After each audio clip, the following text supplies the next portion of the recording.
بسم اللہ الرحمن الرحیم۔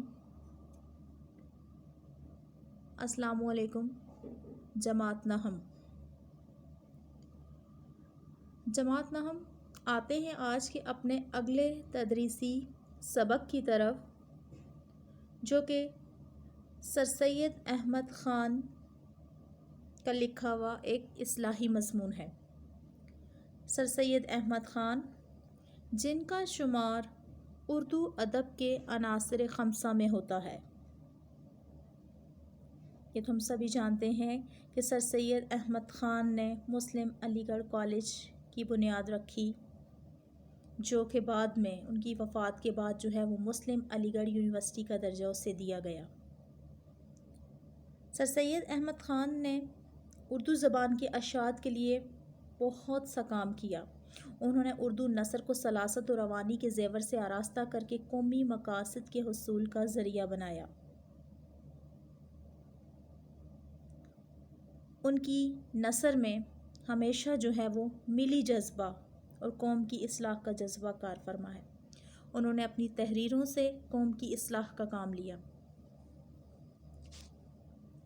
شامل نصاب ان کا مضمون قومی اتفاق،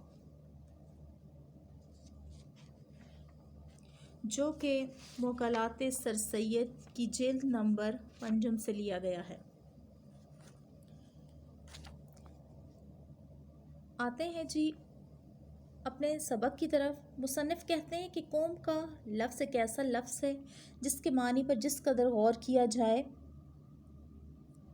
اتنا ہی جو ہے وہ اس کے معنی میں وسعت پیدا ہوتی ہے۔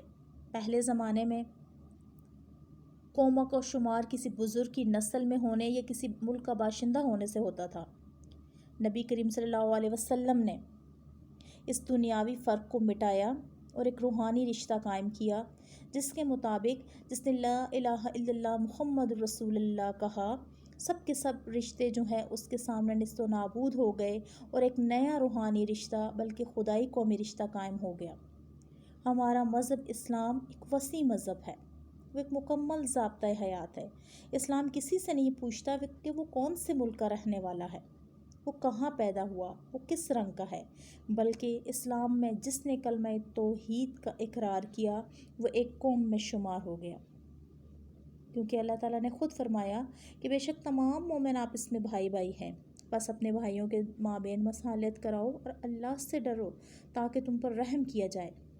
مصنف کہتے ہیں کہ موجودہ دور میں اس نفسہ نفسی کا عالم ہے کہ ہم آپس میں بھائی بھائی تو ہیں، لیکن مثل برادران یوسف کے، یعنی یہاں تلمی کا استعمال کیا گیا ہے کہ حضرت یوسف علیہ السلام کے بھائی، جو کہنے کو تو 10 بھائی تھے، لیکن کیا تھے کہ وہ ان سے حسد اور بغض رکھتے تھے، اور ایک دن جو ہے ان کو کنویں میں پھینک دیا اور والد صاحب کو آ کے کہا کہ اسے بھیڑیا کھا گیا ہے۔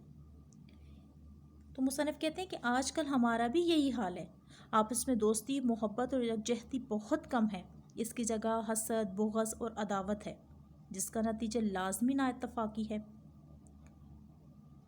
اور شیطان، جس نے خدا سے وعدہ کیا تھا کہ میں ضرور تیرے بندوں کو صراط مستقیم سے ہٹا کر رہوں گا، وہ بظاہر ایک نورانی ہیلے میں ہمارے سامنے آتا ہے اور ہمارے دلوں میں نفاق ڈالنے میں کامیاب ہوتا ہے، اور جیسا حضرت آدم علیہ السلام اس کی دوستی کو نہ سمجھ سکے اور دھوکے میں آ گئے، اسی طرح انسان بھی جو ہے وہ شیطان کے دھوکے میں آ جاتا ہے۔ کون سا شخص ہے کہ جو اس بات کو نہیں جانتا کہ جس شخص نے لا الہ الا اللہ کہا وہ مسلمان ہے؟ امام اعظم امام ابو حنیفہ فرماتے ہیں، ہم اہل قبلہ کو کافر نہیں کہتے، اس کے باوجود بہت سے مسائل میں اختلاف ہونے کی وجہ سے ہم نے اللہ تعالیٰ کے مضبوط احکامات کی رسی کو توڑا ہے، اور وہ رشتہ اخوت جسے خود اللہ نے قائم کیا ہم اس کو توڑتے جا رہے ہیں۔ انہی کی وجہ سے جو ہے ہماری قوم کو نہایت نقصان پہنچا ہے، اور جو قومی اتفاق کی برکت ہے ہماری قوم سے ختم ہو گئی ہے۔ قومی ہمدردی، قومی ترقی اور قومی امور کے سارے انجام دینے میں اس نا اتفاقی نے بہت برا اثر پہنچایا ہے۔ مصنف کہتے ہیں کہ اتفاق کے قائم رکھنے کی ہمیں ہر لمحہ ہر قدم پہ ضرورت ہے. انسان جب اپنی ہستی پہ نظر ڈالے گا تو وہ اپنے امور میں، اپنے کاموں میں دو حصے پائے گا. ایک کا تعلق خدا سے ہے اور ایک کا تعلق ابنائے جنس سے ہے. ابنائے جنس سے مراد اپنے جیسے انسان. انسان کا دل، اس کا اعتماد، اس کا مذہب خدا کا حصہ ہے جس میں کوئی دوسرا بندہ شریک نہیں. اس کے عقائد کی جو کچھ بھلائی یا برائی ہے، اس کا معاملہ اس کے اور خدا کے درمیان ہے. نہ اس میں بھائی شریک ہے، نہ بیٹا، نہ دوست، نہ قوم. بس جس بات کا اثر اس کی اپنی ذات تک محدود ہے، ہمیں اس سے کوئی غرض نہیں رکھنی چاہیے. جب وہ خدا اور خدا کے رسول کو برحق جانتا ہے، کسی قسم کی عداوت یا مخالفت ہمیں اس سے نہیں رکھنی چاہیے. یعنی کہ آج کل ایک رواج عام ہے کہ ہم جو ہے وہ دوسروں کے معاملات میں، اس کی عبادات میں بے جا دخل اندازی کرتے ہیں. تم نے نماز نہیں پڑھی ہے تو ایسی پڑھی ہے، تم نے روزہ رکھا ہے تو تم نے یہ کیا وہ کیا. یعنی مصنف کہتے ہیں کہ انسان اپنی ہستی پہ نظر ڈالے گا تو اسے اپنے امور میں، اپنے کاموں میں دو حصے نظر آئیں گے. ایک کا تعلق خدا سے ہے، یعنی ایک کا تعلق حقوق اللہ سے ہے، اور ایک کا حقوق العباد سے ہے. جب خدا اور اس کے بندے کا تعلق آپس میں ہے تو وہ خدا کے سامنے جواب دہ ہے. ہمارا کوئی اس میں حق نہیں بنتا کہ ہم دوسرے کے معاملات میں دخل اندازی کریں. ہو سکتا ہے کہ جو عمل ہمارے نزدیک محبوب ہو، ہم یہ چاہیں کہ ہمیں یہ عمل جو ہے وہ خدا کے نزدیک محبوب بنائے گا، لیکن ہماری ریاکاری یا ہمارا دوسروں کو جو ہے اس معاملے میں روک ٹوک، ہو سکتا ہے وہی ہمارے لیے ہمارے گناہ کا سبب بن جائے. اس لیے ہمارے اس حصے سے کوئی تعلق نہیں ہے. اللہ پاک کی ذات غفور و رحیم ہے، وہ اپنے معاملات کو خود دیکھے گا. لیکن جو دوسرا حصہ ہے ابنائے جنس کا، ہمیں صرف اس سے غرض رکھنی چاہیے. اس حصے میں آپس کی محبت، باہمی دوستی، ایک دوسرے کی مدد، ایک دوسرے کی ہمدردی، جس کے مجموعے کا نام قومی ہمدردی ہے. یہی ایک طریقہ ہے کہ جس سے ہمیں غرض رکھنی چاہیے. خدا کے معاملات اور بندے کے معاملات ان پہ چھوڑ دو.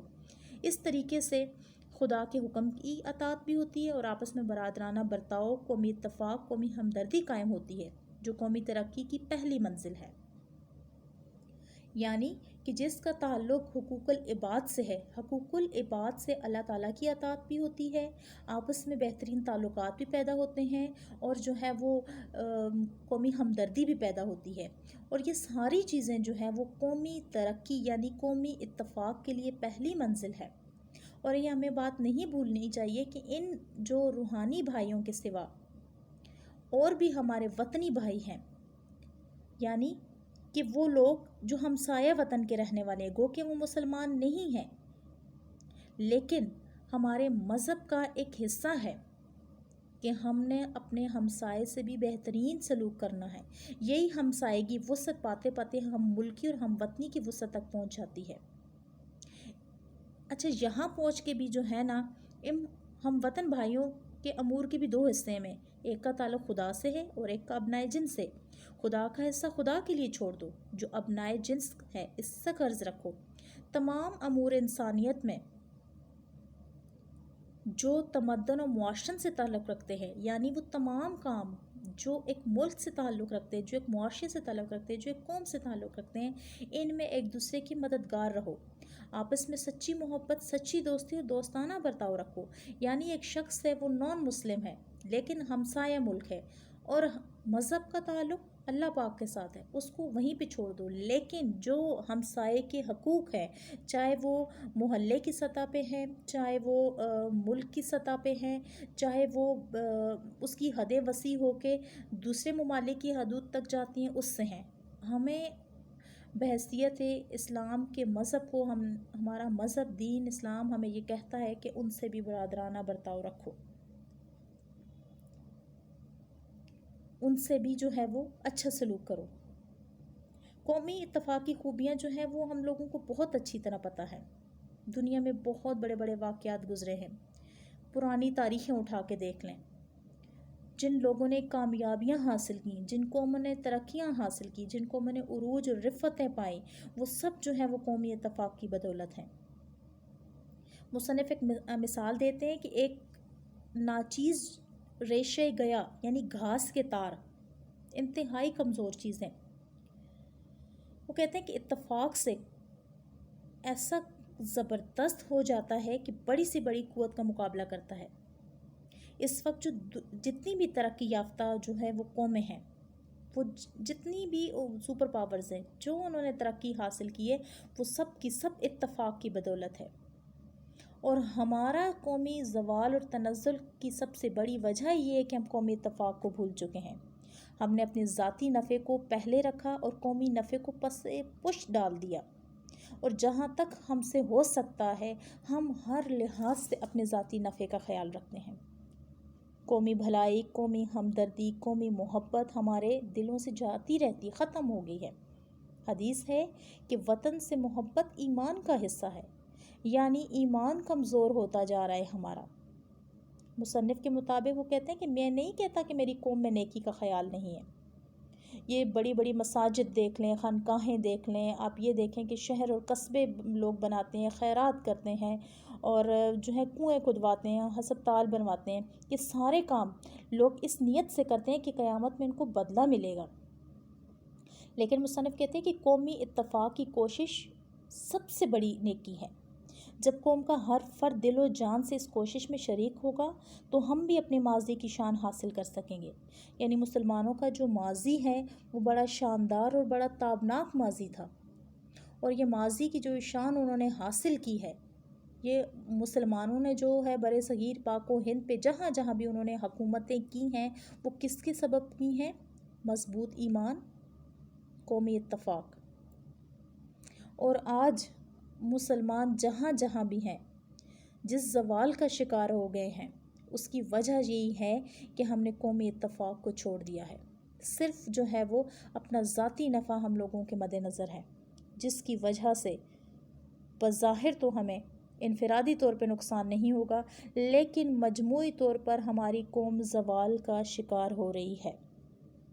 تو مصنف کہتے ہیں کہ یہ تمام باتیں جو تمام نیکی کے ہم کام کرتے ہیں، ان میں بہترین نیکی کا کام یہ ہے کہ اپنے ملک سے محبت اور قومی اتفاق کی کوشش کی جائے۔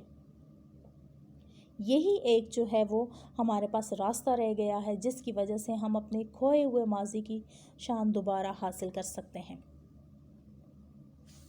آج کا ہمارا تدریسی سبق جو ہے وہ ختم ہوا، اس کی صرف ہم نے تلخیص کی ہے۔